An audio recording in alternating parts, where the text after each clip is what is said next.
forestille mig en håndværker, der kommer ud til fru Petersen, og så siger hun, kan du ikke lige også gøre det der for mig? Ja. Og så har jeg ikke fået delene med. Ja. Hvad med dem? Jamen, det er jo fint nok. Det er jo stadig, hvis han skal ud og hente dem ved en leverandør, en grossist eller noget, jamen det må han jo gerne gøre. Ja, selvfølgelig må han gøre. Men så kommer han til fredag og skal skrive den ind i sin kørebog, så har han jo glemt det for 100 år siden. Nej, men det skal han jo ikke her. Nej, står, han har kørt en tur. Faktisk de fleste af de kunder, vi har, de bruger de samme leverandører. De bruger, for eksempel Brødrene Dahl. Og hvis de kører i København, jamen, så har de måske 10 af de lokationer, de kører til, og så har de plottet dem ind i kort, hvor der står, det her det er Brødrene Dahl i Gladsaxe. Så når Svend han kører ud, så parkerer han ved Brødrene Dahl, henter sine ting og kører tilbage igen. Og så mester han kigger på det, så står der, at han har haft et stop en halv time i Brødrene Dahl i Gladsaxe. Mm.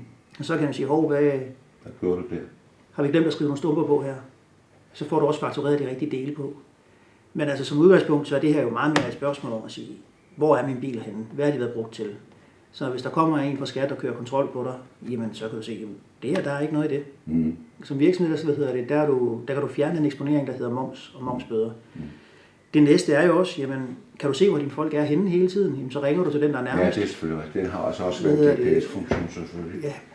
Og det er jo, koster det bare 4 kroner kilometeren at køre, hvis du kan fjerne 100 kilometer forkert kører det om ugen. Ikke? Jamen, jeg kan godt se perspektivet i det. Tror du, det bliver skat, altså det bliver altså, det skal man have, hvis man overhovedet skal have et kørselsregnskab i en firma. Tror du, det er sådan i fremtiden, om 10 år for eksempel? Altså nu, jeg er jo der, hvor jeg ikke tager udtale mig om, hvad der bliver regler i fremtiden, fordi man bliver jo altid overrasket over, hvad de finder på. Men jeg vil sige, som jeg ser det, så er der ikke nogen tvivl om, at de sidste 3-4 år, der er kontrollen med virksomheder, og kontrollen med brug, er jo, om det er timer, eller om det er varer eller varelager, jamen så bliver det er øget. Og i og med, at det bliver lettere og lettere at kontrollere de her ting, jamen, så er min klare tro er der selvfølgelig, at det her bliver også et krav. Jeg spørger lige på en anden måde. Hvad gør de i Norge? I Norge, der er der benhård kontrol. Der er der krav om at føre en kørebog.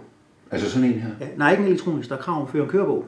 Den eneste måde, du rent faktisk kan administrere det, så du slipper for et skattesmæld, det er ved at sætte en elektronisk kørebog i. Mm. I Norge har de jo kørt kontroller ved, hvor de tager ud til Elgiganten og IKEA og de her ting, og ligger på lur og tager billeder. Rygterne gik endda, de har hyret et selskab ind, der mindede om Europark til at tage ud og kontrollere det der, at den er der på det tidspunkt.